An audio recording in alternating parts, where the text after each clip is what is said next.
Yeah, just firstly, it's very topical, obviously, with the head injury. So I just wanted to make a couple of points around the one that's doing the rounds, which is Thomas Francis.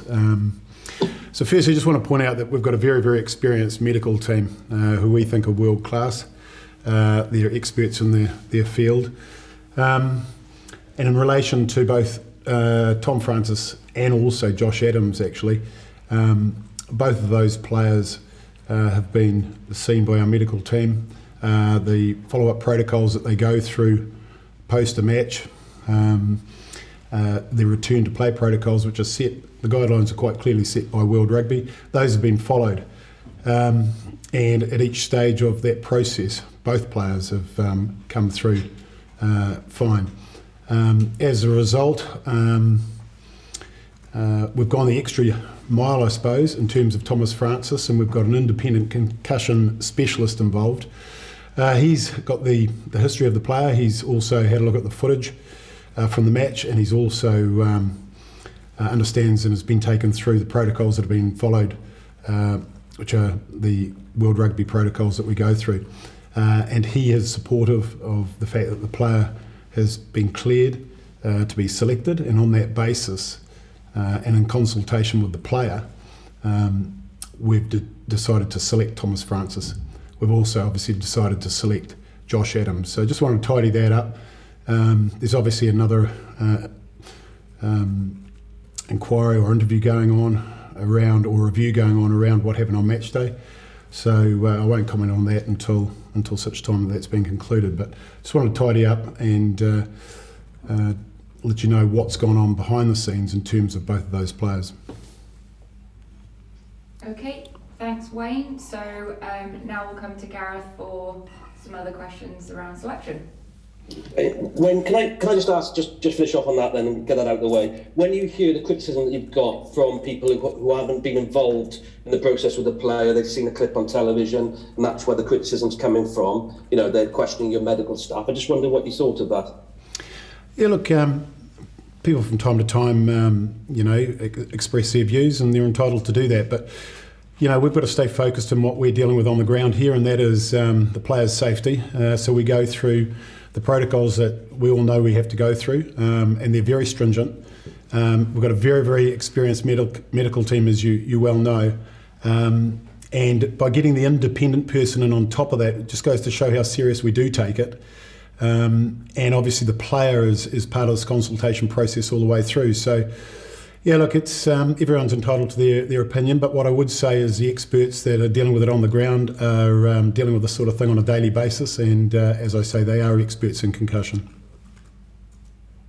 Has this affected Thomas at all? Because he has been thrust into the spotlight somewhat, Wayne.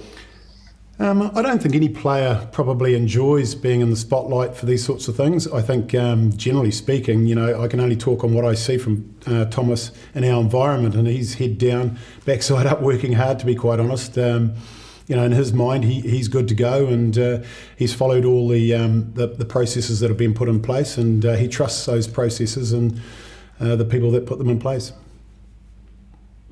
Final one for me on this. Are you comfortable everything that happened in Twickenham went about the right thing? You're confident in your what happened there and what's happened since?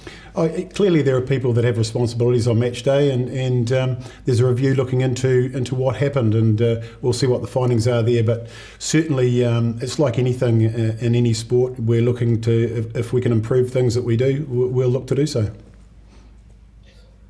Maybe have a look at your changes then, Wayne. A couple in the back row. Seb Davis, not normally a lock, but has featured in the back row for you before. And Josh Navidi straight back in. Can you just explain the thinking behind that, please? Yeah, well, Josh has done it before, hasn't he? He did it against Ireland last year, first game back. He had no club rugby under his belt. Certain players can do this, and they've got a history of being able to step up, and he's one of them.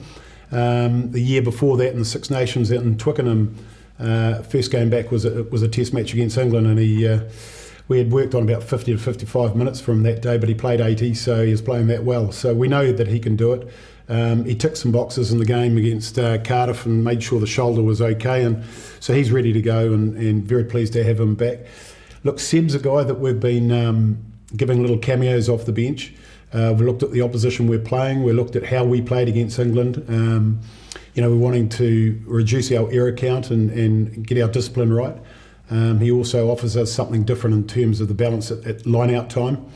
And also, he's got a good skill set when he is on the edges. So in attack, it gives us another weapon, I think.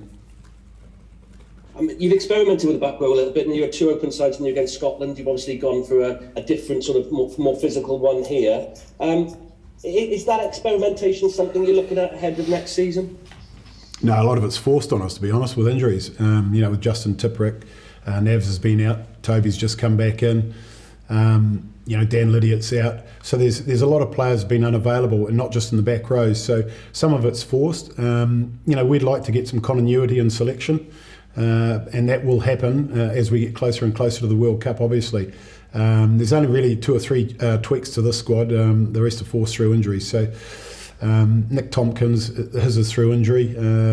He's got sustained a concussion in the game last weekend, so we haven't pushed him at all. He's going through the processes this week, and we took him out of the selection process. And he'll be available for Italy, or he's on course to be? Yeah, it'll be about 14 days by then, so we're hopeful that he'll be right. But as I say, he'll go through the same stringent process that the other 2 boys have gone through. And why Gareth Thomas starting rather than coming off the bench for this game? Yeah, look, we think he deserves a go. He's played very well when he's come off the bench. He's made an impact. The French are a very big physical side, and I think if you looked at the first half, you looked at the second half, I think Gareth contributed in the collisions, and we're certainly going to need some big collisions on the weekend. So look, he gets the opportunity. We just spun him around. Win will come on, and no doubt he'll be eager to put in a good performance when he comes on. And Friday night against France, since you've come into the job, Wayne, it's fair to say you own France one, don't you? Yeah, well, look, I've got to say they've been 2 of the most enjoyable matches I've been involved in so far. They've been great games. Unfortunately, we've come out on the wrong side of the result in 2 really tight affairs, and obviously we don't think too far back to the game which was for the Grand Slam last year, and unfortunately the last minute play robbed us of that. So that's firmly in the back of the minds, the disappointment of that day. But as I say, there've been 2 great games, and I'm hoping this game will be the same. And unusually for a Six Nations game, Wayne, there are quite a few tickets left. Can you just outline how important the full house is for the players at home in Cardiff? Yeah, well, it certainly does help, and if it means that, because of the COVID times and that we're in and what have you, that a few French supporters haven't come over, then that probably won't worry us too much. So long as we've got our regular number of Welsh supporters, we'll be happy. But no, there are a few seats left, and yeah, it'd be great to see those seats filled up, because both sides want to play an entertaining brand of rugby, and I think you've got a side at the moment who's probably the informed team in the world, and in France, and we certainly have had a couple of great games, as I said, against them in recent times, so I think it'd be a cracker to come and watch. And roof open or closed? Yeah, look, until told otherwise, I guess it'll be open, but we've certainly asked the question. We're just waiting on a response there. I think that'll be something we talk to Welsh Government about. Okay, I think that's Gareth done, so we'll come to Graham. Hi Wayne, just to go back to the Thomas Francis story, I hear what you're saying about the independent specialist, but very eminent surgeons tend to choose their words very carefully, and when you hear somebody like Professor John Fairclough, who's got a very experienced background in sport, when you hear John Fairclough say that you're making a grave mistake, that must surely make you have certain reservations about picking him? Oh, look, with no disrespect to the gentleman you're alluding to, we're going with experts in concussion. I know he was a leading surgeon, I think, in another area of the body, but look, we're doing everything in our power that we can do, and the decision has been taken, not a light decision, because as we always say, the players' safety and health and well-being is at the forefront of all of these decisions, and that's why we go to experts in this field to get the view and give them all the information possible.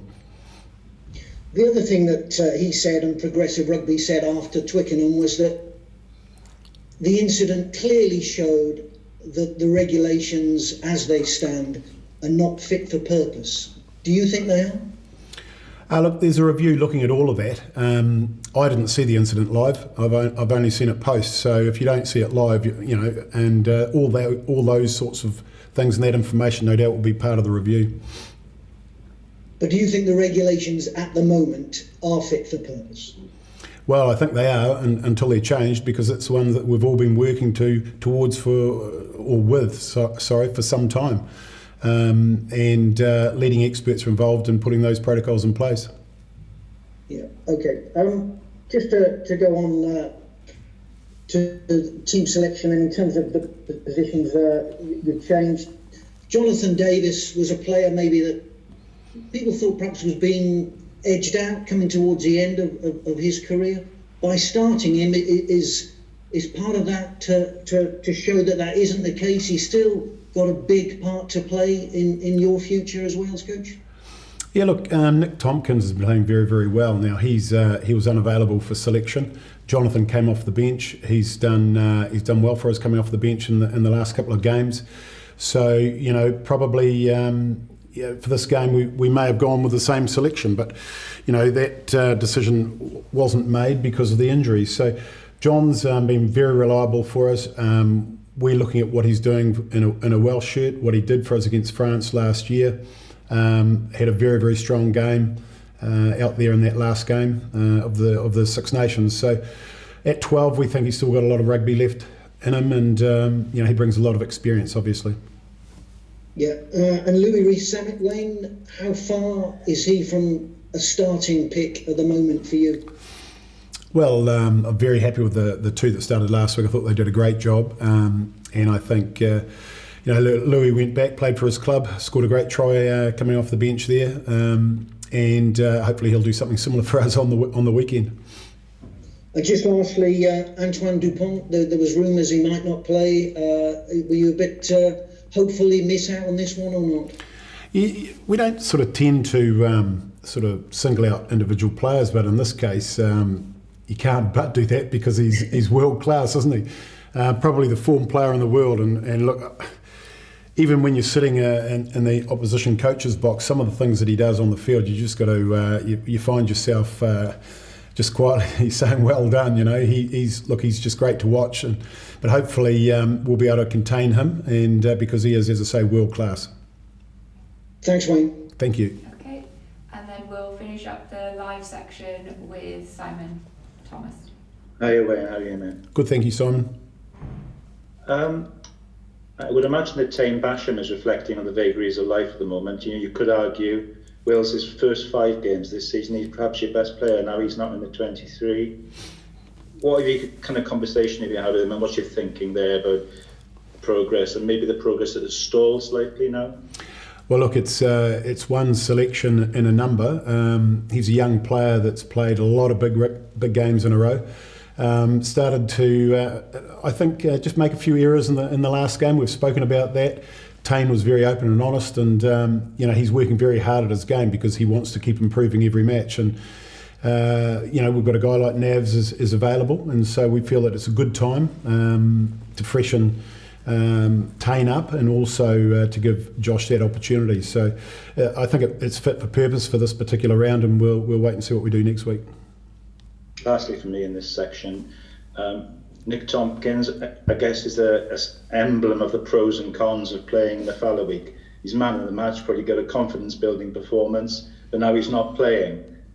Does it bring you back to this whole issue of the risks you play when you play in England? Yeah, and I think it's happened to other players in previous Six Nations under our tenure so far, where players have picked up the odd bump and missed games. So it's just part and parcel if you do play in the English Premiership that you don't have the ability to have a break during the competition, and certainly the club's seen what form he's in, and rightly so, I guess, from their point of view, put him out there and unfortunately picked up a bump. Cheers, Wayne. Thank you. Thank you.